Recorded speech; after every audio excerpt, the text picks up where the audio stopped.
మాజీ మంత్రి వైఎస్ఆర్సీపీ అధికార ప్రతినిధి ఆర్కే రోజా ప్రెస్ మీట్ నిర్వహించారు. భగవద్గీతపై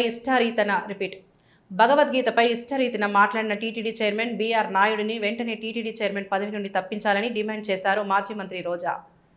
ఒకటి ఆమెనా బయటపెట్టాలి, లేదా వాళ్ళ ఇంట్లో పనిచేసే వాళ్ళైనా బయటపెట్టాలి. వేరే వాళ్ళు పోయి వాళ్ళ ఇంట్లో కెమెరా పెట్టి తీసేంత అవకాశం ఉంటుందా? అది ఒకసారి మీ అందరూ కూడా ఆలోచించాలి. ఈరోజు పట్ట పగలు ఈ విధంగా దొంగ దొరికిన తర్వాత తప్పించుకోవడం కోసం ఈయన ఒక కేసు పెడతాడు, మళ్ళీ ఆవిడతో ఒక కేసు పెట్టిస్తాడు. అవి ఫేక్ వీడియోలు, ఏఐ వీడియోలు, మా మా మా గౌరవాన్ని భంగపరుస్తున్నారు అనేసి.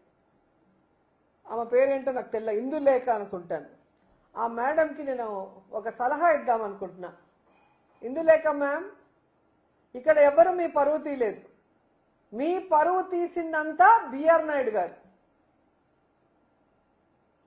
ఈరోజు మాకు ఇన్నేళ్ల సంబంధం ఉంది, వాళ్ళ ఇంట్లో వాళ్ళు ఏమనలేదు, మా ఇంట్లో వాళ్ళు కంప్లైంట్ చేయలేదు, అసలు దీంట్లో ఏం తప్పు ఉందని మాట్లాడి మీ పరువు తీసింది ఆయన మీద కేసు పెట్టండి. అది వదిలేసి ఎవరెవరి మీద కేసులు పెట్టామని మాట్లాడటం కరెక్ట్ కాదు.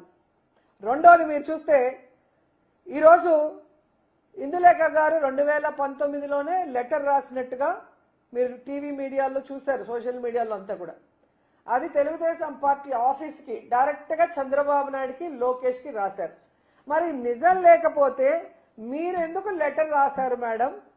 అది మీ లెటర్ కానప్పుడు ఆ లెటర్ని మీద ఎంక్వైరీ చేయమనండి. ఆ లెటర్ అందిందా లేదా చంద్రబాబు నాయుడు చెప్పాలి, ఆ లెటర్ రాశారా లేదా ఇందులేఖ మేడం చెప్పాలి. చేయాల్సిన తప్పులన్నీ అందరూ చేసేసి ఎంతసేపు వైఎస్ఆర్సీపీ మీద దుమ్మెత్తి పోసేదానికి రెడీగా ఉంటారు. ఏ రోజు వైఎస్ఆర్సీపీ ఇలాంటి తప్పుడు పనులు చేయలేదు, ఏ రోజు వైఎస్ఆర్సీపీ ప్రజలకి అన్యాయం చేయలేదు, భగవంతుడిని కూడా ఎప్పుడూ కూడా అగౌరవపరచలేదు. కానీ మీరు ఎదవ పనులు చేస్తారు, భగవంతుడిని అగౌరవపరుస్తారు, వీడియోలు దొరుకుతారు, ఫోటోలు దొరుకుతారు, మళ్ళీ ఇదంతా వైఎస్ఆర్సీపీ కుట్ర అని మీ పచ్చ ఛానళ్లతో దాన్ని మా మీద రుద్దాలని చూస్తున్నారు. ప్రజలేం పిచ్చోళ్ళు కాదు, ప్రజలు మొత్తం చూస్తున్నారు. బిఆర్ నాయుడు గారు చైర్మన్ అయిన రోజు నుంచి ఈ రోజు వరకు కొండ మీద ఏ విధంగా తాగేసి మాడ వీధుల్లో తిరిగిన దాఖలాలు చూసాం, మర్డర్ జరిగిన దాఖలాలు చూసాం, గోవులు చనిపోయింది చూసాం, మాంసం తిన్న దాఖలాలు చూసాం. అన్నీ కూడా మీడియాలో వస్తున్నాయి కదా. ఇది ఏవి కూడా ఏవి కాదు, ఫేక్ కాదు. అసలు వైకుంఠ ఏకాదశి 6-7 మంది చనిపోతే ఒక చైర్మన్ గా బాధ్యత లేకుండా దాని గురించి పట్టించుకోలేదు. పవన్ కళ్యాణ్ గారు వచ్చి సారీ చెప్పంటే ప్రెస్ మీట్ పెట్టి సారీ చెప్తే చచ్చిపోయిన వాళ్ళు లేసి వస్తారా? ఎవడో చెప్తే సారీ చెప్పమంటే నేను చెప్తానా? అంటే నరాన బిఆర్ నాయుడికి కొవ్వు ఎలా కొట్టుకుంటుందో చూడాలి.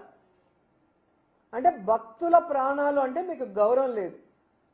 దేవుణ్ణి చూడటానికి వచ్చిన వాళ్ళని చంపే అధికారం మీకు ఎవరిచ్చారు? రైట్స్ ఎవరిచ్చారని అడుగుతున్నా. ఎన్నో సంవత్సరాలుగా వైకుంఠ ఏకాదశి అంటే క్యూ లైన్లు పెట్టి టికెట్లు ఇష్యూ చేస్తారు, టోకన్స్. మరి ఏ రోజు జరిగింది? నీ ప్రభుత్వంలో ఎందుకు జరిగింది? నువ్వు ఎవరైనా ఆఫీసర్ని కలుపుకొని పోతే కదా, ఎవరిని మతించవు, ఎవరిని అడగవు, నీకు తెలియకపోయినా నీ ఇష్టానికి చేస్తావు.